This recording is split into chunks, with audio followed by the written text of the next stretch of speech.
Episode 34, Masa kini, Pavlita. Malam ini aku pulang ke apartemen sedikit larut karena tadi harus menjenguk Alesha di rumah sakit. Sahabatku itu baru saja melahirkan bayi laki-laki yang sangat imut. Aku jadi kepikiran ingin segera punya anak, tapi dengan siapa? Aku sudah terlanjur kecewa dengan makhluk yang namanya laki-laki. Sampai rasa benci dan dendam pada satu makhluk yang sampai masih sering menggangguku yaitu Vincent belum juga hilang. Aku ingin melihat Vincent menderita seperti aku dulu ketika dia mencampakkanku dengan lebih memilih nikah dengan sahabatku. Lebih tepatnya mantan sahabat.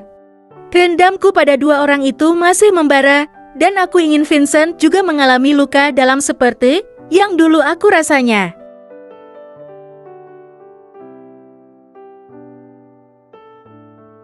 Beberapa bulan ini Vincent kembali ke New York dan hanya menggangguku lewat telepon. Sejujurnya rasa untuknya masih ada, tapi harus aku tutup dengan kebencian yang mendalam pada pria tersebut.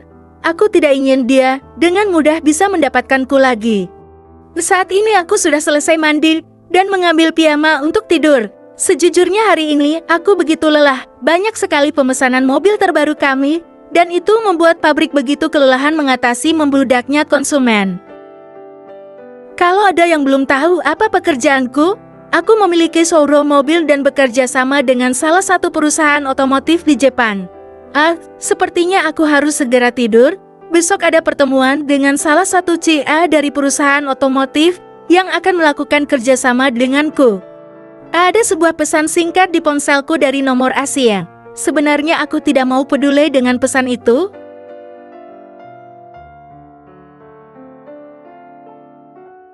Tapi terpaksa harus aku pedulikan, karena bisa kulihat sebuah gambar yang membuat mataku terbelalak sempurna. Ini tidak mungkin? Pekiku tertahan sambil melotot sempurna. Tidak lama setelah itu ada sebuah telepon dari salah satu bawahanku. Halo. Maaf Nyonya, ada kabar buruk. Salah satu showroom kita terbakar. Aku terjatuh duduk lemas seketika. Sebenarnya ini kejadian disengaja atau bukan? Aku tidak tahu.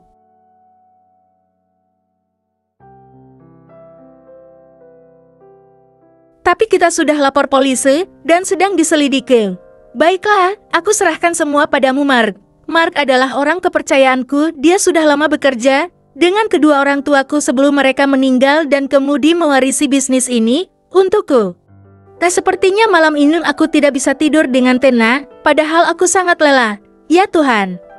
Aku butuh sandara, seseorang yang bisa aku ajak cerita, agar semua beban masalahku sedikit berkurang.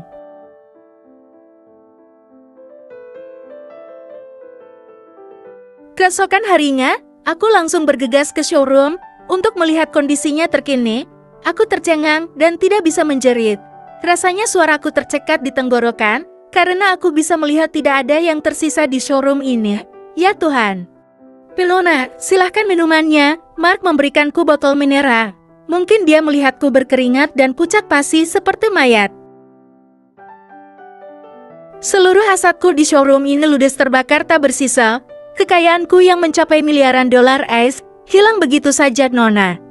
Aku mengangkat tangan agar Mark berhenti memikirkanku. Aku baik-baik saja Mark, cepat cari detektif, hacker atau siapa saja yang bisa mengetahui dengan cepat siapa yang telah menghancurkan usahaku. Tetapi Nona, polisi sedang menyelidiki kasus ini, kita bisa. Tidak Mark, aku percaya pada polisi. Tapi aku juga ingin tahu secepatnya. Aku merasa tidak pernah memiliki musuh. Tapi kenapa tiba-tiba showroom milikku bisa terbakar begitu saja? Ini bukan human error tapi memang ada unsur kesengajaan. Hari ini aku membatalkan pertemuan dengan salah satu CL otomotif. Pikiranku benar-benar kacau balau. Tentu aku tidak bisa tenang jika melakukan meeting. Jadi malam ini aku memutuskan untuk bertemu dengan salah seorang yang sudah cukup lama tidak bertemu. Tapi dia selalu ada di mana aku tidak baik-baik saja. Lita, apa kabar?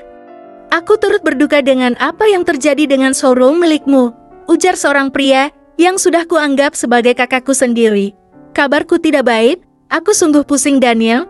Kurasakan kepalaku dielus pelan oleh sosok jangkung itu. Aku paham, kamu bisa meminta bantuanku. Bukankah sejak dulu aku selalu bisa diandalkan? Ya, Daniel memang selalu bisa kuandalkan. Dia benar-benar mengerti bagaimana caranya membuat diriku aman dan nyaman. Entah kenapa rasanya tiba-tiba mataku memanas, air mata yang sejak semalam aku tahan akhir luruh juga. Daniel tiba-tiba menarikku ke dalam pelukannya. Aku semakin terisak.